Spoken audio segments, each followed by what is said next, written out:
Why am I here, Liz? You're here because I'm incapable of leaving you alone. Then don't.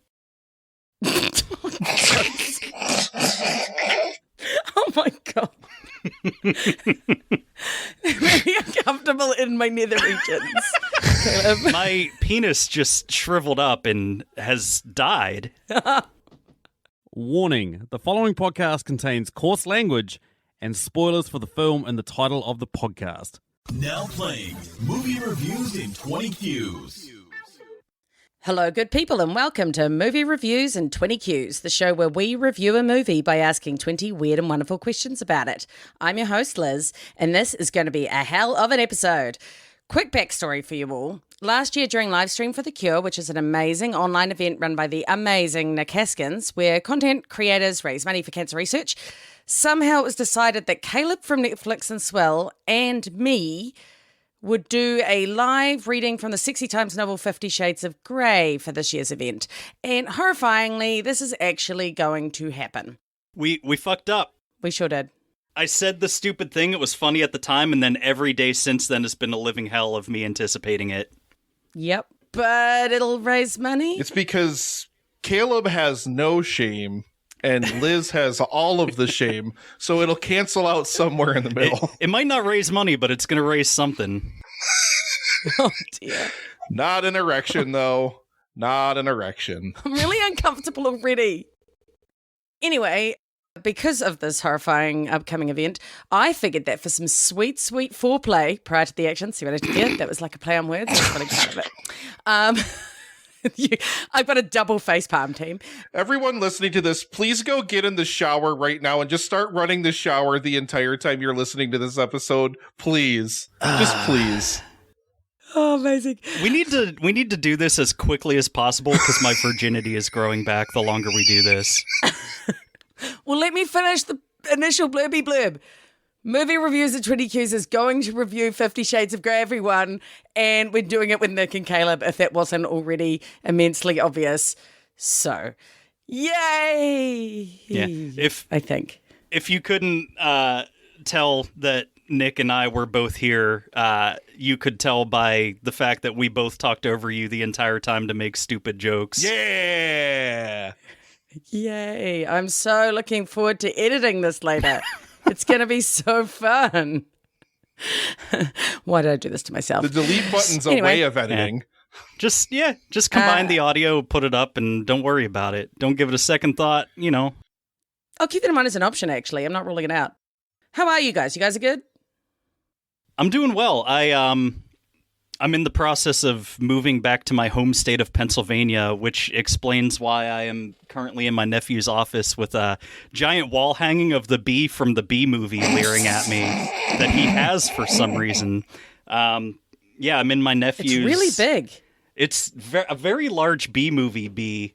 But yeah, I'm in my nephew's computer room right now, so appropriately enough, I'm going to review this movie sitting in an office chair that's probably caked in pubescent excrement, you know, just the excretions, the whole miasma.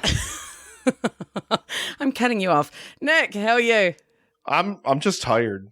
Livestream is less than 2 weeks away, so I am in severe crunch mode. So I'm gonna try not to fall asleep like halfway through this. So it'd be up to you guys to keep me invested, keep me like aroused, I guess, to the possibility horrified? of finishing the recording. I think we could do horrified. I did say excrement. The word I was looking for was ejaculate, but neither one of them's a good option. Not in my world, at least. I am thrilled to be here. I always love being here. I always love being here more so with, like, let's face it, like the better host of Movie Reviews and 20 Qs. Mm-hmm. That, you know, the other dude that normally is here just sucks. Yeah. He sucks. We all hate him. He sucks. Yeah, fuck you, Sam. Shit.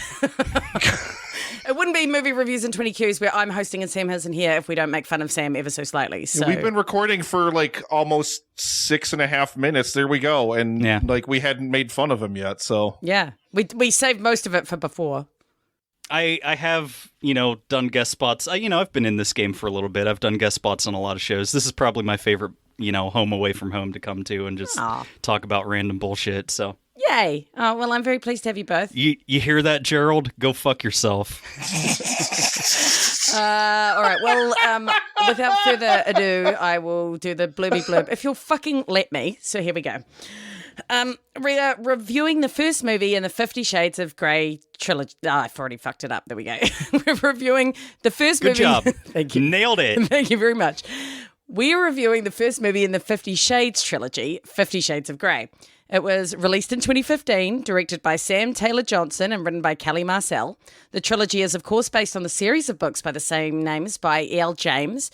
The movie stars Dakota Johnson as Anastasia Steele, Jamie Dornan as Christian Grey, and a bunch of other people who don't really matter as they're mostly one-dimensional anyway. It has been rated 24% on Rotten Tomatoes, 4.2 out of 10 on IMDb, and 46% on Metacritic. Wow. Those are some auspicious scores. I've decided that Caleb should tell us the plot so that he can further explore Anna's character more fully prior to the live read. Literature student and cardboard cutout of a woman, Anastasia Steele's life changes forever when she meets handsome yet tormented billionaire Christian Grey. God is dead and we killed him. That sounds close enough. You totally read that from something, though, you cheater. I kind of did my own editorial of the IMDb description, so. Oh, okay, that's fair. All right, so yes, super fun, amazing movie that we really, really loved watching. Yay. So that we can talk about this amazing movie that we really love watching, let's get stuck into the questions. So we start with the usual compliment or shit sandwich. So compliment sandwich, good thing, bad thing, good thing. Hyperbole sandwich, great thing, good thing, great. No, wait, great. Good thing, great thing, good thing. Close enough, whatever. It's not like it's going to get one anyway. The shit sandwich, which is a bad thing, good thing, bad thing, or a hyperbole shit, which is a bad thing, terrible thing, bad thing. So why don't you start us off, Caleb? Oh, hooray. My first bad thing is this movie's boring as shit. My second bad thing is the sex isn't sexy. And my third bad thing is the dialogue doesn't make the characters seem like human beings. Also, side note, because I wanted to add another bad thing, is that, like, the scene whenever Anastasia and Christian walk in on a roommate having sex with, like, the weird grunge guitarist, he pulls his pants up real fast and then shakes Anastasia's hand without washing it. I thought that. I was like, what? No, that's it's like, not polite. you were just touching your penis and you're shaking this person's hand that you haven't met. That's And she was fine with it too. She was just like, hey. Yeah, she was just like, hand it yeah. over. Yeah, great. I love the more touching vicarious the more dick. bodily fluids, the better, you know. Herpes isn't real. Gross. Okay, so how many cable ties? Well, it sounds like negative cable ties. How many negative cable ties are you giving it? It's out of 10,000, I'll give it 3. No, wait, -3? Because you gave it only bad things. Yeah. Fuck it. Negative 10,000. This movie's an abomination before God. So it's going to be like the inverse of like when Sam reviews a movie and gives it a hyperbole sandwich, but by the end of it, he's talked his score down like 4,000 points. Caleb's going to be hovering around like 8,000 by the time we're done here. Probably have his dick in his hand. So this is the second fucking time I've seen this movie because of the bastard Gerald Morris. From Two Peas on the Podcast, because he made me watch the entire trilogy, and now it's permanently on my Vudu account because he gave me like the codes for it so I could fucking watch them and review them with him, because he apparently is into this and thinks that this is like high art. Good Lord. Yeah. Good Lord. I've seen this now twice, and I blame him. It wasn't as bad as Blonde. Like, I didn't hate this as much as we hated Blonde. So that's probably fair. Like, it's a different type of hate, because, like, Blonde was trying to be good. I think that this movie does know what it is, but it just, I don't know. I don't know, man. All right, Nick, what's your perspective of what it is? Oh, God in heaven, I hate you. So, my first bad thing is how poorly, like Caleb mentioned dialogue, Caleb mentioned acting, but how poorly this movie is shot and lit, and like how badly like scenes are staged and stuff. Like in the contract signing scene, like it's bathed in this really weird like orange light. Like it's what really, the fuck kind of business really meeting was that? Like a horny one. I very didn't get that. sexual okay. business meeting. Sexual. My second bad thing is to kind of further something that Caleb already mentioned here. This movie's dialogue is written as if talking at your private parts will like arouse them somehow. And I don't understand how more words make boner harder. I don't get it. So, in a weird way, not to completely derail you from what you're talking about, but since I've had to read passages from the book to prepare for Livestream for the Cure, where I'm going to read passages from the book, I think that that's an artifact of adapting it from the book, because like throughout the novel, Anastasia has like an inner monologue with her inner goddess where she talks Thank to God her they didn't bring that shit in. vagina spirit or whatever the fuck. It's so bad. Man, I'm so glad that I am not reading any of that for Livestream for the Cure. And don't worry, I can tell you all about it. No, you're just listening to it. My third bad thing is kind of to touch on something Caleb said as well, but Jamie Dornan specifically is an absolute vacuum of charisma. He is literally like, he is so unwatchably bland and robotic and everything. I know Dakota Johnson has talent. I've seen her in things where she's good. Jamie Dornan has literally no talent whatsoever. He's reprehensibly bad. He's supposed to be like the lead of this movie, and it's really, really clear. Like, if you know about the behind the scenes of this movie, you know that these two hated each other, and it's really evident that they really don't like each other because they don't have the kind of chemistry that a movie like this should have. But it wasn't even like hate chemistry, you know? That could be good if you're like, I fucking hate you and, you know, energetic and exciting. No. That's a great segue to mine. But before I start mine, how many cable ties are you giving it? Well, negative. How many did Caleb give it? -3? Negative 4 cable ties just to be better than Caleb. Fair. I'm going to go fucker. optimistic. I'm going to be the positive side of this podcast. So. You're a monster. Hyperbole sandwich, here we go. No, calm down. I'm still starting with a bad thing. And it was exactly the same as yours. Jamie Dornan's acting was just absolutely fucking dire. Like, there was just, as you say, I don't think he has a personality, etc., but he couldn't even act like he had one for this film. Like, it was just the most unappealing, bland piece of white bread. It was just nothing. But my good thing, and look, let's be, quite nice about the meaning of good there, is I didn't mind Dakota Johnson. I actually think she probably represented the character quite well. That's a definitely shocked face from Nick there. I'm not saying like I loved her. I'm just saying. I'm channeling my inner Christian Grey. Sorry. Oh, I see. Yeah, okay. Yeah, I really got that. I was just kind of like, I think Nick might be dead. I'm doing a visual thing for an audio medium. Caleb's deep-throating his microphone. Yeah, but you know what was terrible? What was really bad? The ending. And I know we're going to talk about that later, but that was truly atrocious. And please stop deep-throating your microphone, Caleb. I'm trying to have a serious conversation here. You can't control me. This is Sam's show. There's no such thing. This is awful. I'm giving it 1,874 cable ties, and most of that is for Dakota Johnson. She's worth it. She's just kind of pretty. And I did like a little lip bite thing. It was kind of cute. But yeah, that's all I got. All right. Caleb, hit us with question 2. What scene was sorely missing from this film? Okay, I feel strongly about this. The scene where we get to see him full frontal, okay? Because we saw plenty of her tits, and we even saw her bush, but I didn't see more than the base of his dick, and that is so unfair. Like, where is the equality in that? That is unacceptable. Have the courage to hang dong. Yeah. Like, this is what was it called? Like an erotic romance? Well, I'm pretty sure to have eroticism, you need some kind of penis from, well, some genitalia from the other actor. And I'm really proud of myself that I just said the G word because I'm not comfortable with it. And like the shitty thing is I'm pretty sure he had it in his contract that he wouldn't like just throw the rope right out there. So yeah, the most they got was like the top of like the base of the shaft, and that's literally it. Yeah. They could have given him a fake dick, like the one in 365 Days. Well, I was going to say it's probably a stunt cock anyway. Yeah. Yeah. Well, disappointing anyway.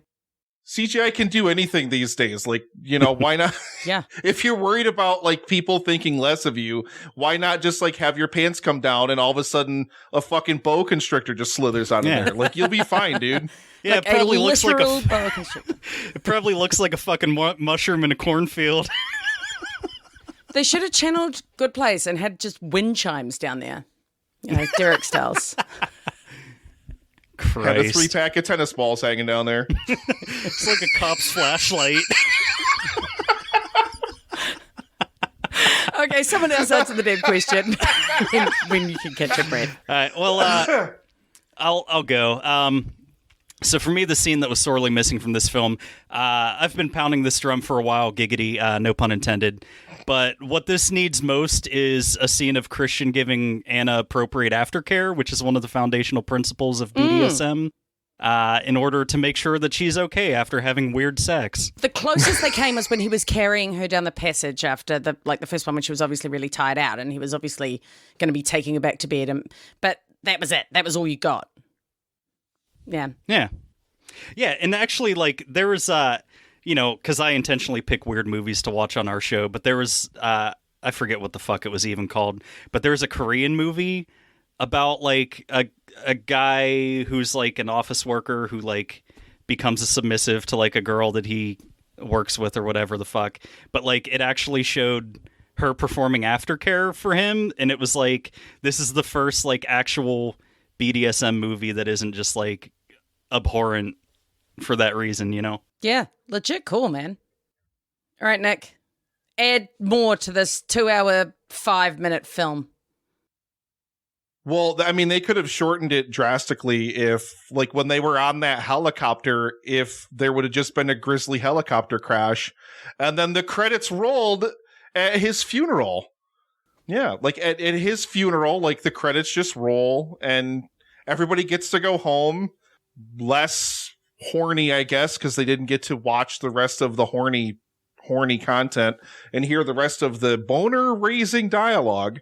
And yeah. No, like anything that could have mercifully shortened the runtime of this film would have been welcome. I would have taken like some like cannon style, just fucking ninjas showing up and just like throwing shurikens at him and killing anything, please God. Fair. Please God. I have a later answer that I think you're going to like in that case. I'll take it. You can also tell us question 3. What side character had their life completely ruined by the events of this movie? And my answer to this question is me. I'm a character in this movie because I had to experience it through my eye holes, and now they are permanently stained. Though not... You are welcome. Not with ejaculate or anything, thankfully. Not since the incident. That's my real answer. I don't have a better one. All right. Christian Grey's investors, because Anna was clearly distracting him from business matters, and he was probably being a really terrible CEO and causing volatility in his company share prices, because he just didn't seem to do anything except for yell at some people on a phone one time and hire a bunch of blonde, skinny bitches. Yeah, and my answer is Anna's coworkers at the hardware store where she works, because they had to listen to them awkwardly fawn over each other and see Christian like dox her and find out where she worked, and then come in and be weirdly possessive over this person that he's met literally one time. Mm-hmm. And they just needed her help out the back as well, and then she didn't help, and then so they just had to do it themselves. That's some bullshit. He gets real shitty with her male coworker whenever he comes up and is like, "Hey, do you need me to walk you to your car?" So, yes. All right. Question 4. What minor change would completely ruin this movie or make it infinitely better? Let me go. I think this movie would be infinitely better if whenever Anna asked like she was introduced to the concept of his playroom, and she asks him if his Xbox or something is in there. If he said yes, and then they spent their night playing a tight game of Halo Infinite. That would have been sweet. Yeah, we could have got some good tips on good playing techniques or something. Running riot. I love how she's she goes, "Is it your Xbox?" And he's just like, "No." And you can go home anytime. And she's like, "What is in there? What is in there?" And it's what did your she think sex was in there at that box. point? Chicka chicka. Boom, boom. That's worse than my pun earlier. That's worse. Hey, they can't all be zingers. Anyway. Oh, shit. I'm going with after he saves her from the bike or whatever it was, on the street, and then they're just about to kiss, but then he's like, "Oh, I have to let you go." Just for a minute, I thought this was going to happen, and I was really excited, but it didn't. He should have looked longingly into her eyes for a second, but then just pushed her into the path of an oncoming truck, and then that's the end of the movie. Because that would have been an amazing and unexpected twist and made the movie so much shorter. Infinitely better. Just imagine he's like, "I have to let you go." Smash. The whole movie is just the events playing out in her mind from the shot of DMT as her brain shuts down. Yeah. That would also be fun. I just really he was just like, "I have to let you go," and then I just thought he was going to. I was so sad it didn't happen. See, I want the epilogue of this movie to be where one of the characters, doesn't matter which one, don't care, could be somebody we've never met before, don't care, discovers time travel, goes back in time and kills Christian Grey's crack whore mother, and he's never born and thus is never in this movie, and we never have to watch it. It's very Terminator I hate this. I hate it so much. Oh, Nick, it's like you've never watched a bad movie before. Yeah, I have. Yeah, we've watched so many. This is just one in a line of so many bad movies. Speaking of bad movies, Caleb, what's question 5? Question 5 is, how would you incorporate Nicolas Cage into this film? And I have the perfect answer. He is my Christian Grey.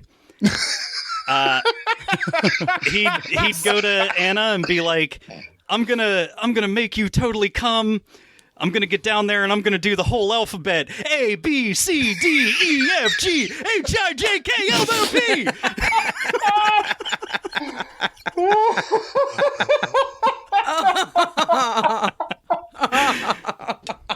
You're welcome. Oh no.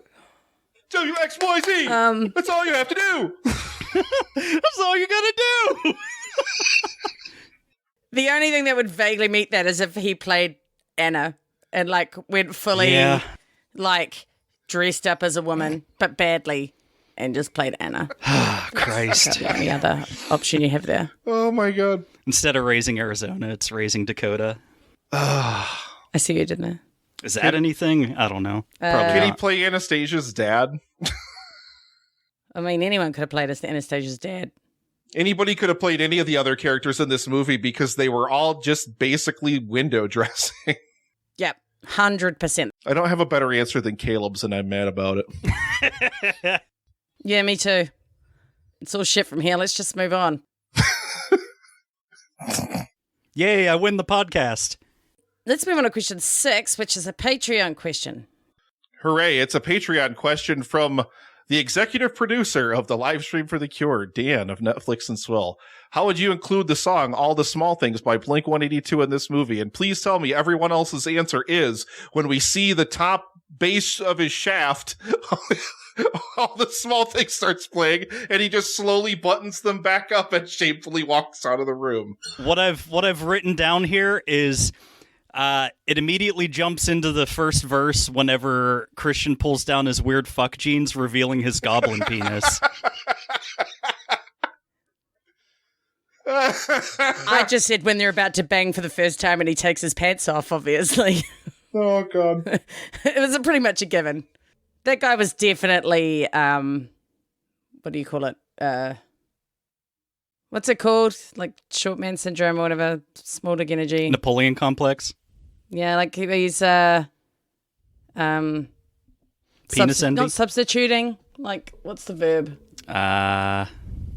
Just keep mentioning penises, Liz. Jesus Christ. You'll get it. No, I don't like the word.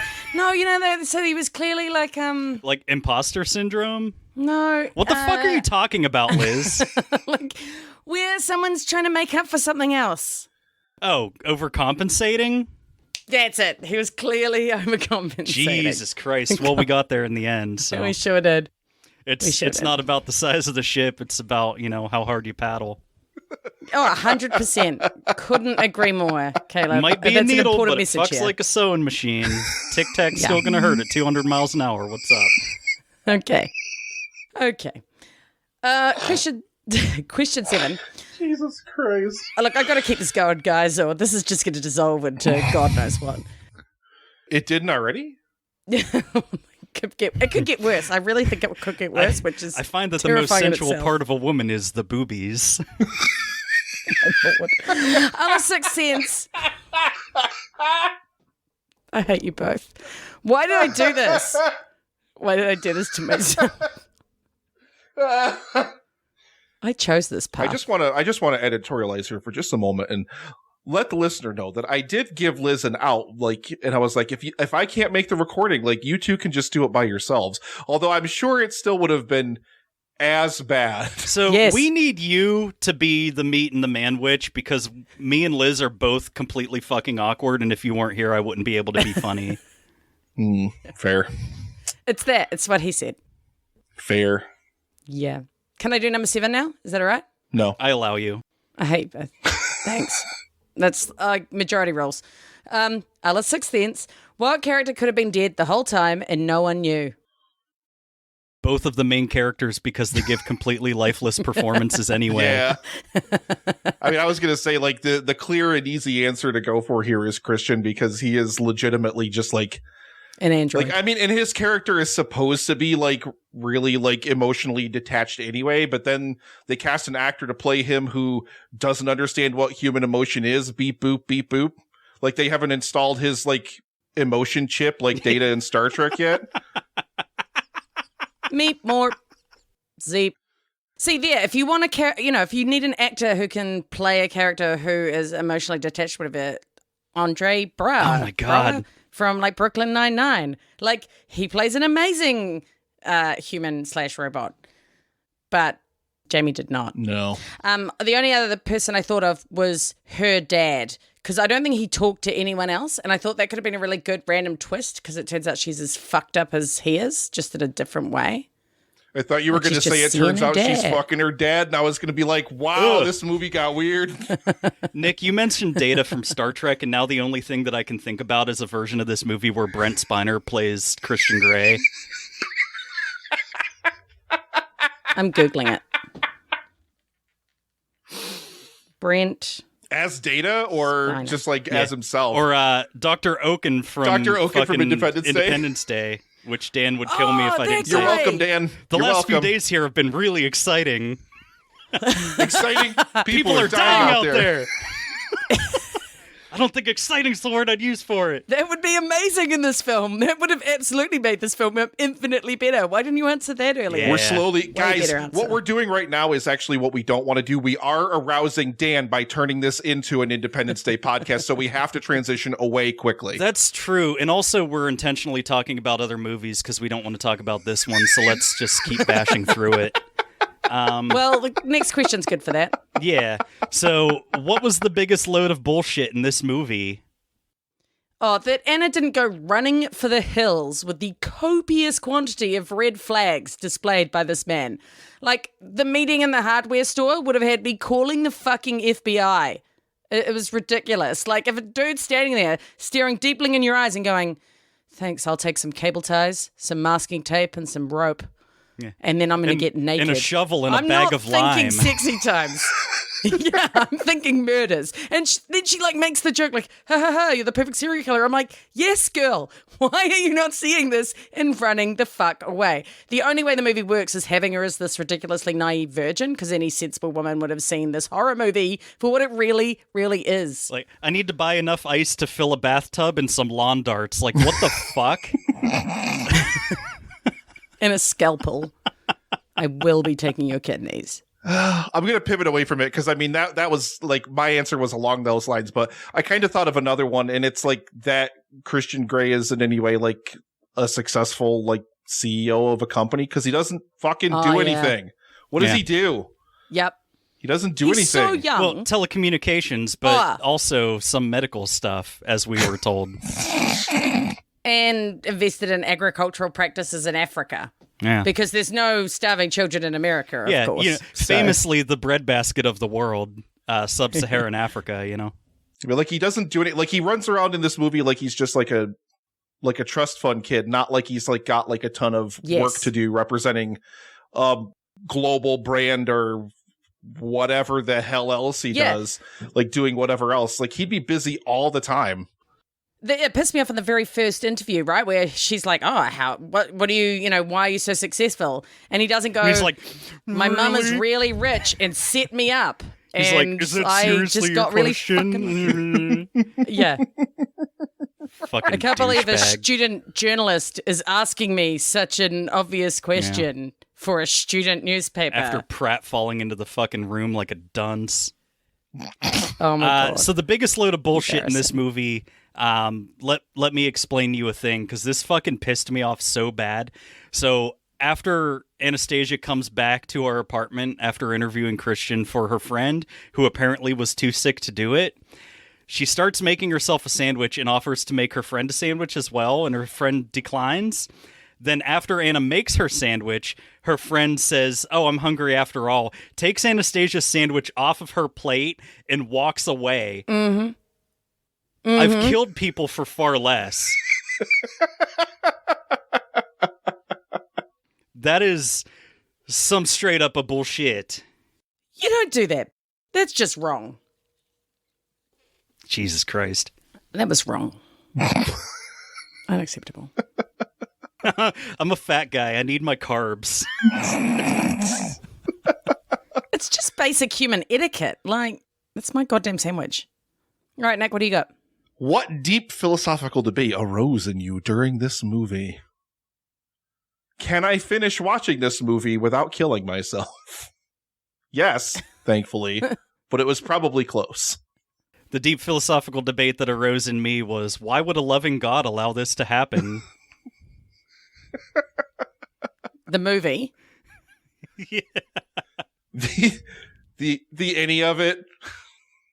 I was just like, it must be a really depressing life to be a proper sadist who just gets off on torturing women.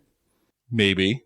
That must just really be sad. Like, I'm not saying like BDSM is bad. I'm just meaning like literal someone who's just the sadist and is just like, yeah, this is great. I'm having a great time. I mean, it seems pretty fulfilling. Oh, no. Oh, no. On that note, question 10. God only knows what made me put this question in. What quote from this film would be the worst to hear immediately after having sex? Liz, I'm not the man for you. You should steer clear of me. I have to let you go. That would be really awful to hear. That's depressing as fuck. It's really sad. That's worse than it's not me, it's you. It's really bad. It's in line with my one, which is, well, one of mine, which was, listen to me. I want you to go home right now. Money's on the nightstand. You've done your dash. Wasn't great. Get out. What do you got, Nick? So I looked through because I was trying not to pick any of the really erotic dialogue. So I just settled for we have 2 inch and 1 inch, but the truly respecting handyman will have both in his toolbox. Yeah, I considered that for this. Nice. I also had the option of we offer an excellent internship program because that's just insulting. Oh, like I didn't already get the internship after I already fucked you? Yeah, well, I'd be like, excuse me, bitch. I am clearly due for an experienced role here, like an internship. Yeah. It's not appropriate. You saw the top of my shaft. Yeah. Lucky me. Now go get me coffee. Finally, I could just take all my clothes off.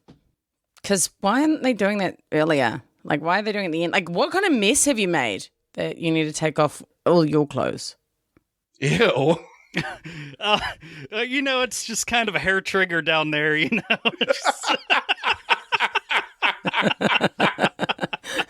It just goes up everywhere. Oh, good Lord. Yeah, stiff breeze, and I'm just, oh, man, you know? I see what you did there. It's a nightmare. Stiff breeze. Can you go on to your questions, Caleb? I absolutely can. Thank you. If somebody said out loud with the only human mouth that they will ever have, I don't make love, I fuck, hard, to you, and was actually completely serious about it, how long in microseconds would it take for your body to completely lose all sex drive forever? I think I'd need however many microseconds it takes to blink dumbfoundedly a couple of times, just like you're fucking, like just to really process that they really were fucking serious. And then when I realized that they really genuinely were serious, because who the fuck could be, that would be the moment then. What was my score for this movie? -4 out of 10,000? Yeah. -4 microseconds. Yeah. That was Yeah. really bad. I'd be kind of into it. Punish me, daddy. Ooh, woo. You would. I You would actually really I'm like a it. deviant. Next question. How rich would somebody actually have to be for you to look past them being such a fucking weirdo?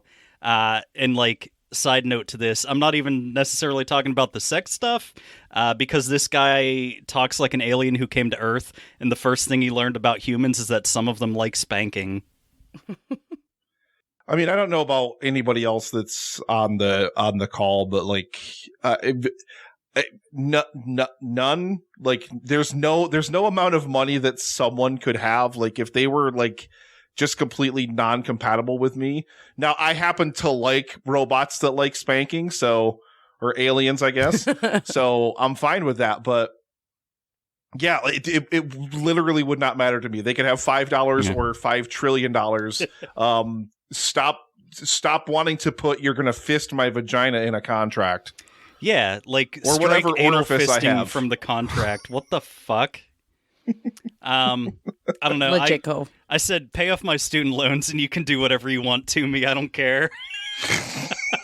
Yeah, I'm not going to lie to you, Dick. I'd date a freaky weirdo who had 100 mil. Like, Yeah, fuck it. Mama wants new shoes. Yeah, you only get to go around once. You might as well live in comfort. I mean, especially if there's a contract where I can stick the things in that I'm really not comfortable with. I wonder if I could make the contract be like, you will have no physical or like verbal contact with me at all times ever. Do you think you'd go for that? Yeah. That could be a way to get through it. I will text Yeah, you like- once and tell you I'm thinking about masturbating. That's it. Yes, I'll allow it to a phone that I never pick up.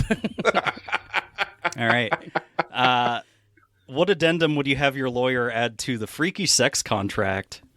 I'll see, my problem with the contract was less about the freaky sex stuff and actually more with the earlier things. Like, he needs to choose my doctor. He can fuck off. That is insane. And as for the eating foods from a prescribed list, like, I'm a hugely picky eater, so that's a definite no-no. Like, I'm just not signing this contract before even getting to the freaky sex stuff. Personally, if I was her, I'd be adding the dinners and the movies and shit that she wanted. Like, that seemed like a obvious thing to do. But also, I found it completely ridiculous that he found it such a hard compromise. Like, when she was like, oh, so we're not going to go to dinner and movies. And he's like, oh, I don't really do that. I'm like, well, just suck it up for a night. It's a fucking dinner and a movie. She's not asking you to be, like, tortured. You're asking her to do that. You can't do a dinner and a movie? What an asshole. See, I think if I'm Christian Grey, I have my lawyer, like, okay, you put fisting, anal fisting and vaginal fisting in there. But maybe what you do is you lead with the worst thing. You'd be like double fisting or whatever else. And then you have somewhere to bargain from, you know, you have more and then negotiating you have a bargaining power. point. Yeah. So, you know, then like maybe there's small print, like finer print, like, you know, subsection C, paragraph H, fisting is still okay if it's Kwanzaa or something. Like, who knows? Like it gives you more room to kind of explain. Like, you're not just punching the butt. You put your hand up there and then you make the fist. I like that. I like it giving you more room. Did she rule out doing anal fisting to him? Like, was that a clause that was like only him doing things to her? Or He's done this too many times, it would just go right up in there. Yeah. She should have just turned it around on him and been like, whatever's in this contract for you to do to me, I get to do to you twice. Yeah. Even the vaginal fisting. Yes. Especially the vaginal fisting. Turnabout's fair play. It's 100%. It's International Women's Day. Get the strap on. Give me my Louisville slugger. Yikes. Oh, dear. I think we should probably move on to next questions now. Oh, I'm quite amazed my that I goodness. wasn't more horrified by Caleb's questions, to be honest. Maybe there's hope for the world yet. Figured I'd give you a low, slow pitch right across the plate, Cool. That sounds like some sort of The sport. good thing's going to be is she's got to go back through and edit this episode, so she's going to get to hear it all over again, and then Multiple probably times. like listen to it when it's done, and still do more prep for the live stream segment by doing more reading. Like this is just living inside of her, and it's going to fester and grow. And I don't know. I'm going to listen to the episode when it comes out and laugh about it. She's going to have to live in it and question her faith in the Jesuit Christian God, Copious therapy. It'll be fun. That's what copious amounts of therapy is for. We're all good. she has been on episodes with Sam and Machu and everybody else. So we've got to be tame compared to that. Yeah, you guys got nothing. Imagine for a moment that 50 Shades is being made as an awards vehicle. Who's directing it and who's starring as the two leads? I'd like to introduce you to James Cameron's 50 Shades of Grey, starring Adam Driver and Anya Taylor-Joy. Aren't the people supposed to be attractive? Oh, God. Oh, it'd be 3 hours long. It's more awards baity if the people look fucking weird. Yeah, I was going to put Benedict Cumberbatch in mind just for that reason. Bembadine Cumberbum. Yeah, right. But I decided actually I'm going with Greta Gerwig as the director so that she can address the horrifying patriarchal bullshit inherent in the film. My Anna is going to be Florence Pugh, and my Christian Grey is going to be Jake Gyllenhaal. That's solid. That movie would be hot as hell. Yeah. I also decided for Greta Gerwig because this was already directed by a woman, so I figured why not keep that going. And then I figured we could make this starring Zendaya and Tom Holland and make this their Eyes Wide Shut. Yeah, nice. I was thinking Zendaya, but then Florence Pugh came to me and I knew that was Oscar I mean, gold. because Flo is the greatest thing ever, so it's hard to argue with that. Right? Easy. I love her. I loved your next question.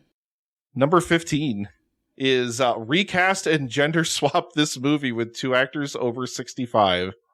Okay, so Helen Mirren has to play Christian because I can just see her dominating. How dare you? Absolutely dominating with the best of them. How dare Don't you? even try and pretend like you haven't fantasized about that because I know you have. How dare you?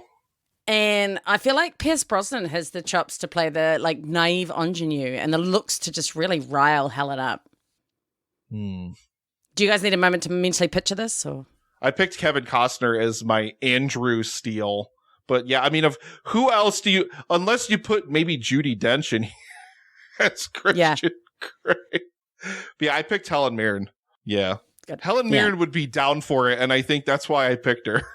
She'd be great. Well, let me introduce you to Jane Fonda as Christina Steele, or Christina Grey. That's the name of the movie.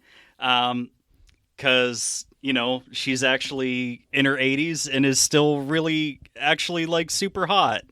But since the movie, it's 50 Shades, so it's not allowed to actually be erotic at all. So she is pursuing Danny DeVito in this version. Oh, man. You had to do it. You couldn't even give us Bruce Willis. You had to go to Danny DeVito. No, fuck you. He's a fine-looking man. I don't know. He? You need to check your own biases. I own my biases. He's good enough for Rhea Perlman, and she's a peach. She is a peach. Well, believe her. I wouldn't want to take him from her, you see? Right.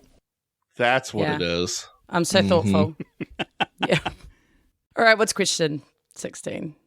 Rewrite the ending of this movie to make it even worse, and it ends in a giant orgy. You're welcome. Yeah, I was going to say that the purity of Anna and Christian's love creates a sexual revolution, and like microcosms of this story begin happening all across America as everybody's so horny all the time. Okay, those are gross, but I'm going to get his mum to walk in on him whipping her at the end, and then she decides to join him, and then they end up torturing her to death together and covering it up, and then he just goes on living his life. Who's the her in that sentence? No, Are they torturing his mom or Anna? No, he and his mum are going to keep torturing Anna. I have a better answer. So since, Christian's a billionaire, the end of the movie, they get done with, a whipping session and stuff. And who should walk in but Christian's good friend, Jeffrey Epstein? Oh, no. I think you broke Nick, if it helps.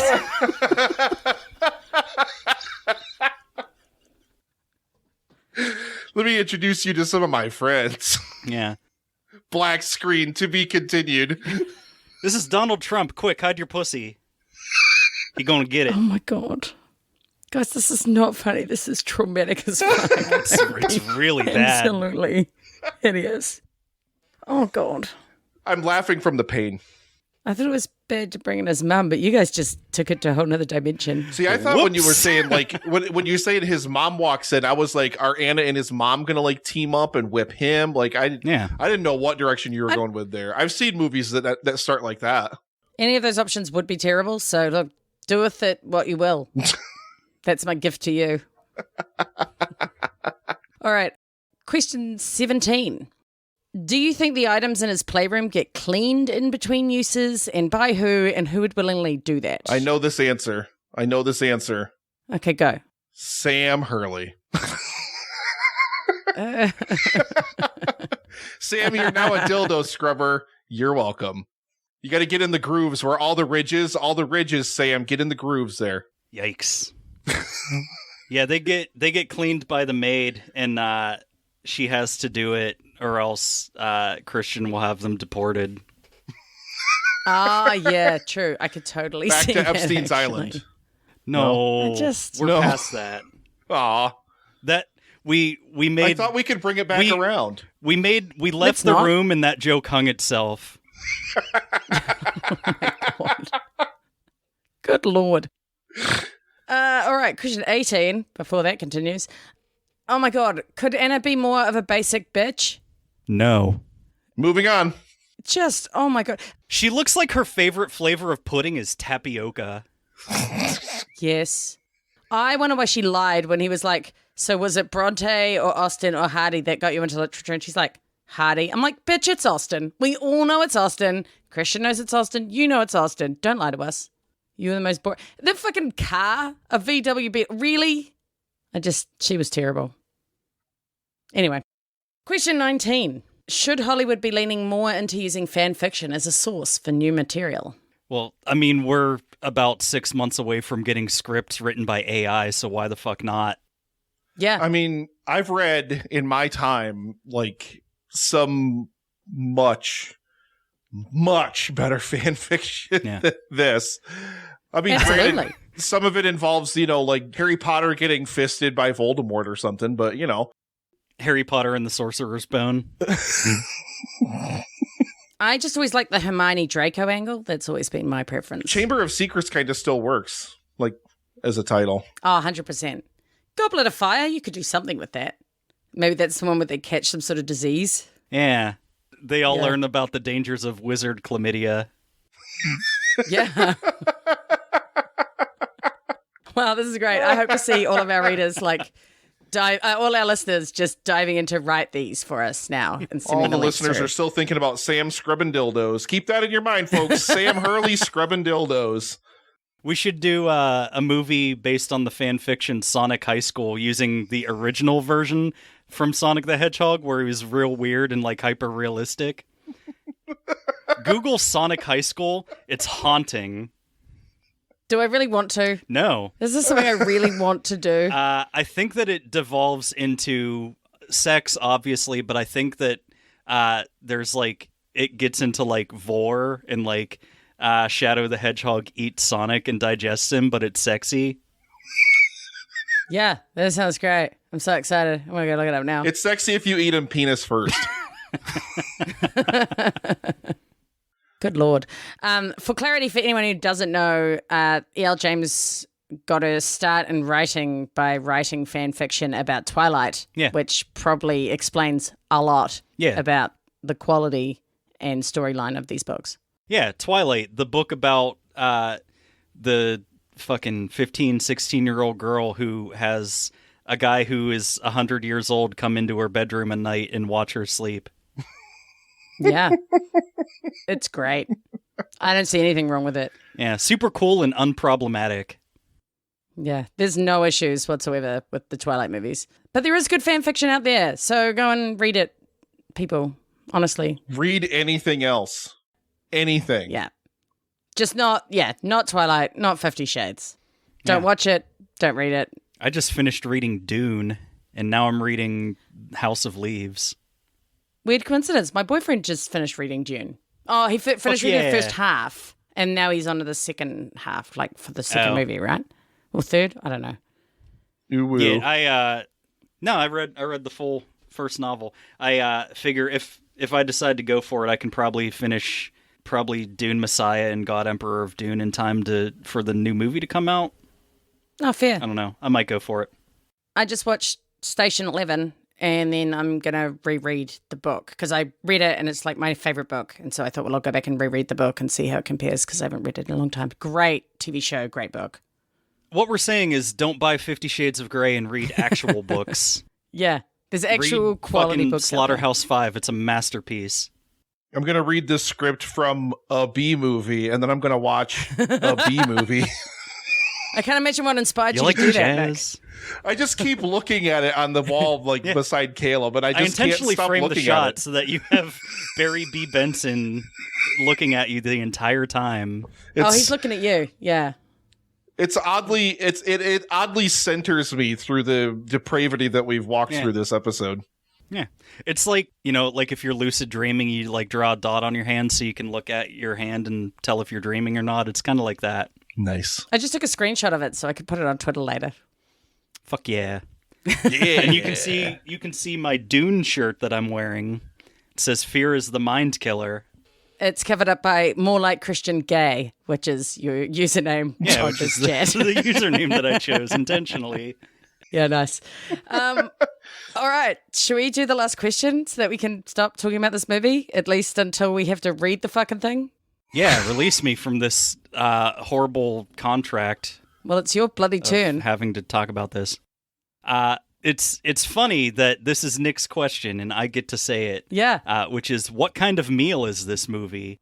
And I will go first because I think that I have a perfect answer to this. This movie is gas station sushi served on a nude woman's body. That is remarkable. I just said, so I watch like a lot of your Kitchen Nightmares and all that kind of stuff where Gordon Ramsay or whomever goes to places and is served food that is literally like battery acid, the worst food ever. And he's like spitting it out and can't.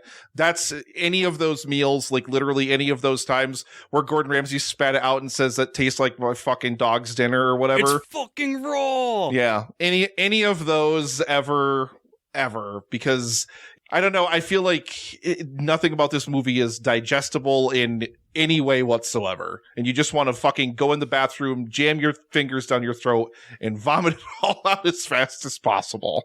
Yeah, that's legit. I've said just a giant fucking bowl of oysters cooked by Donald Trump. Because, like, I'm sure he thinks it's sexy and that he's sexy and that he's a good cook and there's sexiness in it. Is he cooking in only an apron and like nothing else? Yeah, that's it. Gross. So it's a giant fucking bowl of oysters. But, it's cooked by Donald Trump in an apron. all of the naughty bits anyway. No, he's got one of those aprons where it's got like the parts on it. Like it's like a picture of... Yeah, it looks like a woman in a bikini printed on it. Yeah. So, yeah. So there's theoretically all these sexy elements to it. Motherfucker eats his steak well done with ketchup. Fuck that guy. I hate that guy. Don't worry, we do too. Oh, good. That's it. That's my answer. That's it. Oh, that's it. Thank fuck. Okay, now all we have to do is read the bloody thing aloud. Make sure you're all there for it. And so, Nick, can you please tell us a little bit more about Livestream for the Cure and what it is and stuff? Yeah, so this year's our 7th year of doing Livestream for the Cure, and every year we come together. It's sort of like a telethon. We get great content creators from all over the world, and Sam Hurley sometimes, all together to, just kind of do their content and raise money for cancer research. And we're going for $25,000 this year from May 18th through the 20th, and it's going to be a blast. I really we have a lot of great segments planned, like Caleb and Liz ruin sex for everyone. I can't wait to. We should have booked that at the end of the night so everyone could go shower afterward. How do you feel about 50 Shades of Blue Balls? Well, you can't go shower afterwards so we are scheduled to do the live reading, aka Caleb and Liz ruin sex for everyone, at 5 p.m. EST on the 19th of May. And then Movie Reviews in 20 Qs has the immediate slot following. So you can't go away because you have to stay and listen to another hour. So that's 2 straight hours of comedy gold. You're gonna jump right into that and still be heavily panting the whole time. Yeah, that's what's going to be happening, Caleb. Mm-hmm. Yeah, it's always a lot of fun. There's just amazingly talented people that put their time and energy into creating segments to, just do fun, dumb, silly stuff, all to entertain people to raise money for cancer research. And it, all the segments that we've got planned this year are going to be a blast. We're doing the Hot Ones Challenge in studio. Gerald Morris is going to die in my basement. Cool. Almost certainly. Nice. So yeah, it's going to be really, really nice. So I think the funniest thing from last year was how excited my friend Corey was to participate, and he started promoting it on his podcast, saying that he was going to raise money for cancer. Ah, cancer doesn't need it. Your friend's a dick. God damn it, Corey! If I can paraphrase Norm Macdonald, if somebody dies from cancer, that's not. Losing the fight against cancer, the cancer dies too. In my book, that's a draw. Nice. I like it. Yeah, look. Oh, my goodness. We're all keen to make this the best one ever. So please do tune in to our session, guys. And then to all the rest, of course, because it's all just going to be amazing. Anyway, our next release will probably be a release. Oh, God, you've broken me, Caleb. This is terrible. Oh, God. Our next sweet release. We were so close. We were almost done. Oh, our next emission. It's likely to be the audio from the live stream as an episode because I'm lazy and you guys will want to listen to it over and over, I'm sure. Yeah. We'll recycle the live stream audio, so it'll be like a retrograde emission. Oh, God. I hate you so much. Sloppy seconds? And after that, I'm hoping to do a review of a decent movie with our gal M from Verbal Diorama. So we'll see what happens there. But anyway, any questions or, therapy bills you want to send us, you can find us at Movie Reviews in 20 Qs on Facebook and Instagram, and at Movie Reviews in on Twitter, or email us at mritqs@gmail.com. But in the meantime, go and enjoy your playrooms, folks, but be safe out there. Yeah. Yeah. Sorry, Mom. Sam Hurley scrubbing dildos. Just one more time. Sam Hurley just getting a little spray on there and just slowly just wiping the cloth up and down the shaft. Sam Hurley, just hours every day. He cleans them with his mouth, just... Did you have to do the hand movement? Did you have to... That's it. Cut. Fucking cut.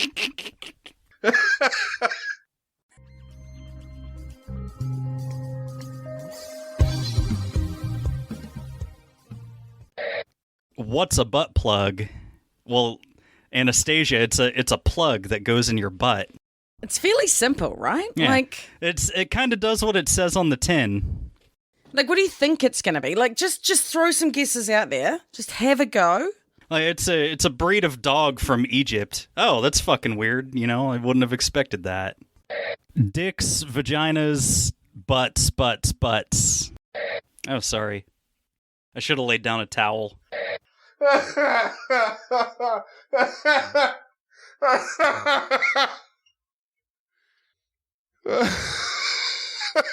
God, Caleb, I hate you. Yeah, let's stop.